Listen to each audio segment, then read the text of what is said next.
We'll be bringing you the latest from Senegal as the Africa Under-23 football tournament draws to a close. Hello and a very warm welcome to Matchpoint, the program here on CCTV Africa that brings you all things African and global sport. I'm Mahia Mutua. Here's what else we have for you tonight. Should South Africa tap local talent or go for a foreign rugby coach for the national team? And how one board game is rapidly spreading after Nigeria produced a world champion.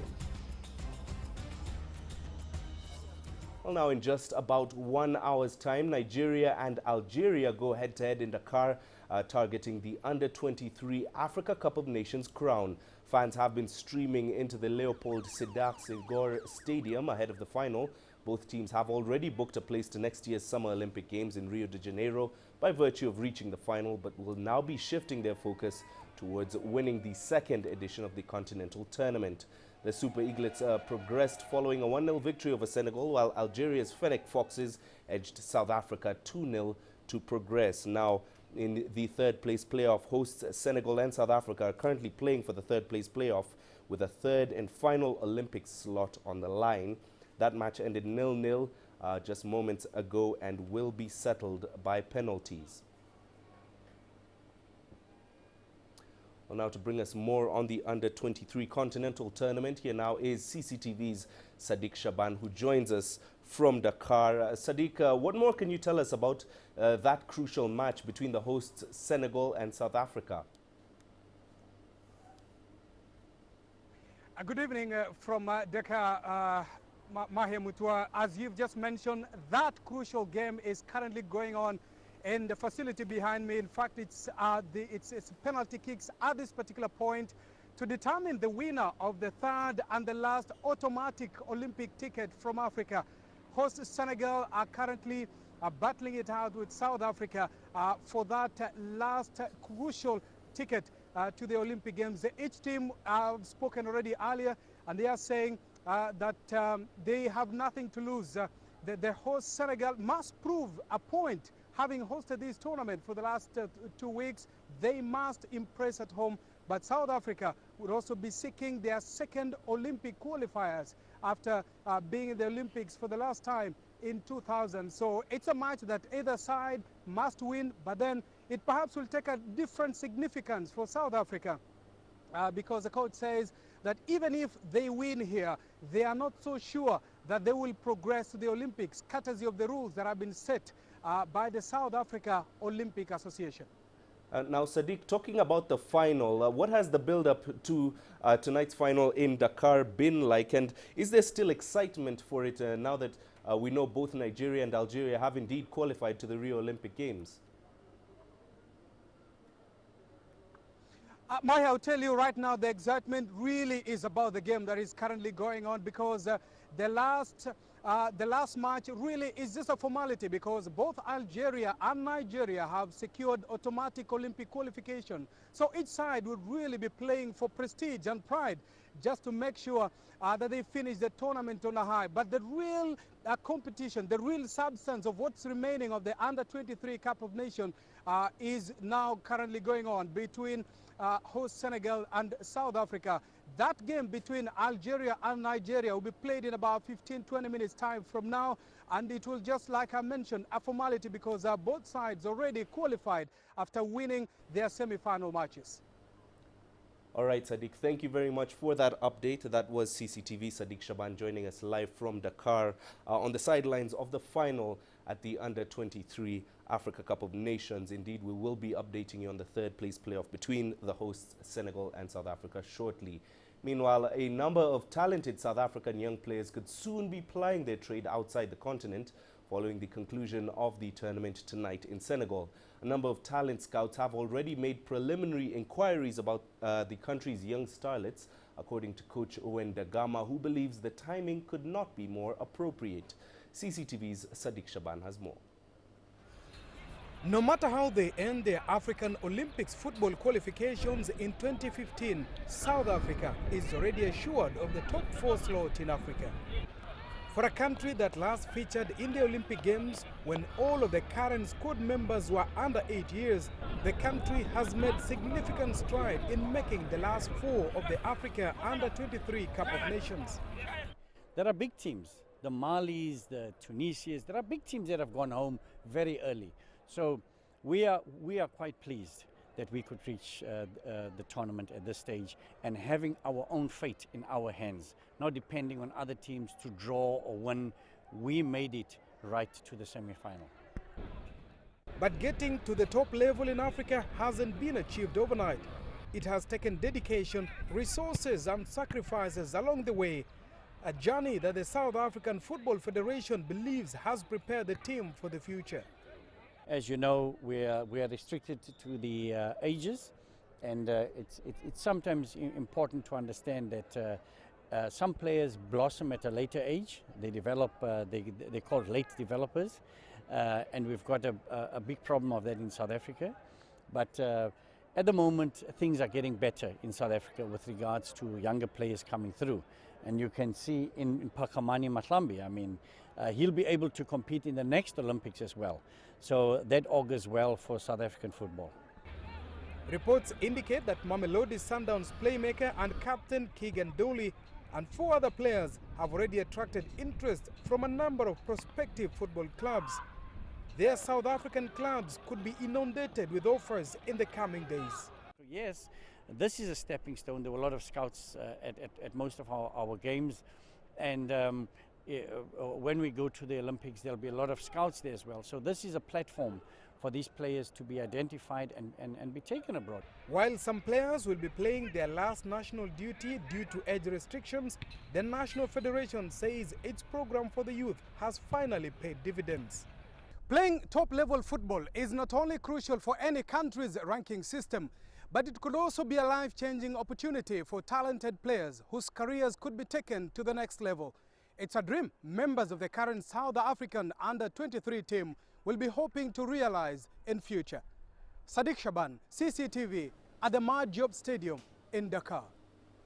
And just to get you an update from the Under-23 Cup of Nations, indeed, the third place playoff has just ended, and South Africa have won that 3-1 in the penalty shootout against the host nation, Senegal. So South Africa do join Nigeria and Algeria in qualifying for the Olympic Games next year. Well, Senegal may have lost tonight, but ahead of their match against Nigeria on Wednesday, the country's midfielder Boubacar Sissoko talked to CCTV about his ambitions. Sissoko helped his team to win their first African Games title in Brazzaville in September.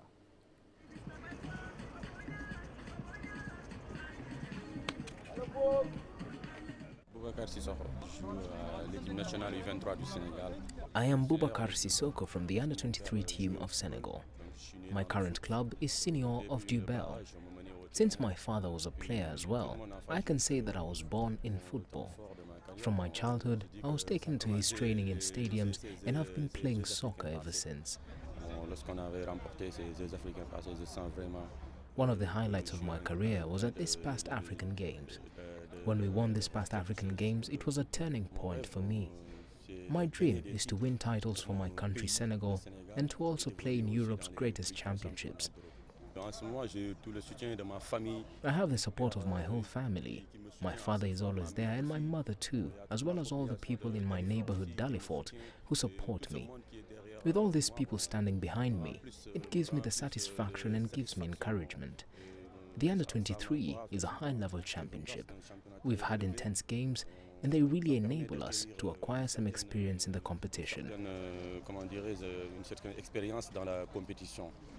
Idrissa Gana Gueye, midfielder of Senegal's national team, is one of my role models. My message to young players is to work hard and never stop believing. It means to be serious in training and have the required focus and rigor, the ability to recover, and in general, a healthy lifestyle.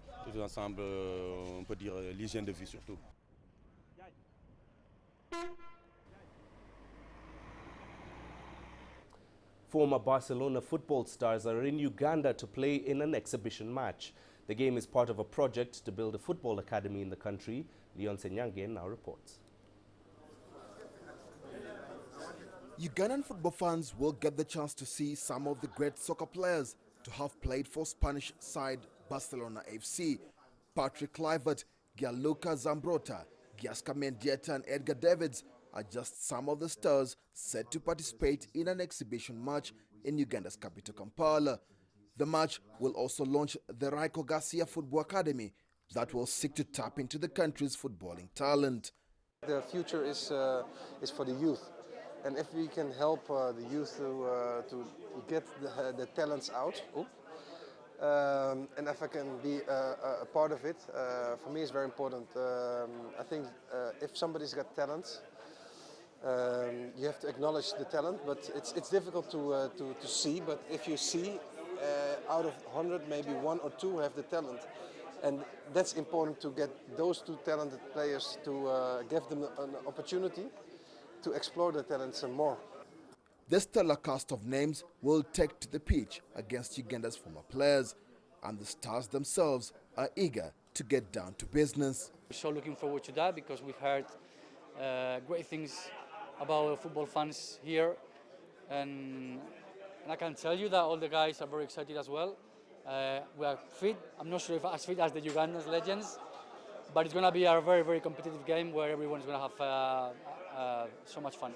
The exhibition game is intended to attract more support for local football development, and with a side consisting of former World Cup and Champions League winners, the matchup against Uganda's all-star squad is bound to be a thrilling contest. Leon Sanyange, CCTV, Kampala. Right now it's time for us to take a short breather. Coming up, we'll be asking, should South Africa tap local talent or go for a foreign rugby coach for the national team? And how one board game is rapidly spreading after Nigeria produced a world champion.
Now, England found themselves in a tricky Pool B encounter at the Cape Town leg of the World Rugby 7 Series, having been drawn against 3 African sides.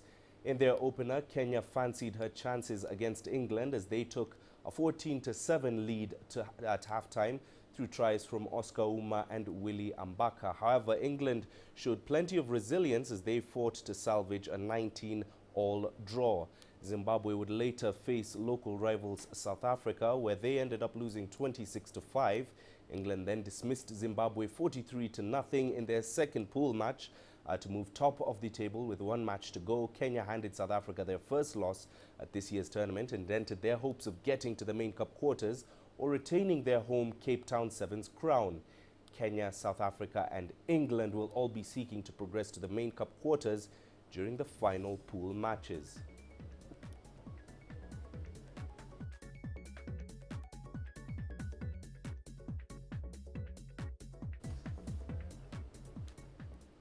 South Africa's national rugby team will have a new coach by the time the international test season starts in June next year, with the visit of Ireland for 3 test matches. Speculation is rife that the South African Rugby Union will appoint a foreign coach. But many rugby journalists feel that there is one candidate for the job, and he is South African Alistair Coetzee, as C.S. du Plessis now reports. The South African Rugby Union will need to appoint a new national coach after Heineke Meyer decided he would not be considered for another 4 years as Springbok coach. The 48-year-old chose to end his tenure before the General Council met to decide his fate. Pretoria News sports editor and rugby journalist Vartan Gubeni explains that Meyer wanted to leave the position with his pride intact. I think the man chose to jump before being pushed. I think with the General Council meeting coming up down in Cape Town, the writing was on the wall that they would probably get rid of him and they would not renew his contract beyond 31st of December. Ngubeni, who has followed Meyer's coaching career since he started at the three-time Super Rugby winning franchise, the Bulls, in 2000, feels it has been a tough journey for the Bok coach since he took charge of the men in green and gold just under 4 years ago. There were some good moments, there were some bad moments, some very, very ugly moments as well. It's what's in the trophy cabinet that matters the most. I think any coach that's ambitious, any country that's ambitious, and want to be successful, measure their success by the number of trophies they've won.